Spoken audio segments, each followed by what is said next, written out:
शरीरासाठी उत्तम हा चिला तयार होतो। हे बघा, मी बाजूने तेल सुद्धा लावलेलं नाही, फक्त पॅनला तेल लावलेलं होतं। जर तुम्हाला तेला तुपाचा काही प्रॉब्लेम नसेल, इश्यू नसेल, तर तुम्ही बटर, चीज, तूप भरपूर साऱ्या प्रमाणामध्ये याच्यावरती लावून आणि बनवू शकता। मी अगदी थोडंसं खाली लावलेलं होतं फक्त तेल पॅनला आणि आता थोडंसं लावलेलं आहे, तर तुम्ही तुपाचा सुद्धा इथे वापर करू शकता। चिला दोन्हीही साईडनी एकदम मस्त भाजलेला आहे।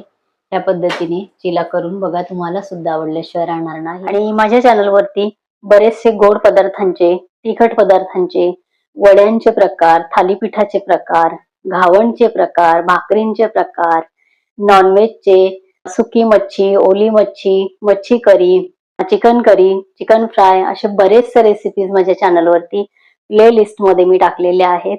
तर त्या प्लेलिस्टची लिंक मी खाली डिस्क्रिप्शन बॉक्स मध्ये दिलेली आहे, तर तुम्ही बघू शकता।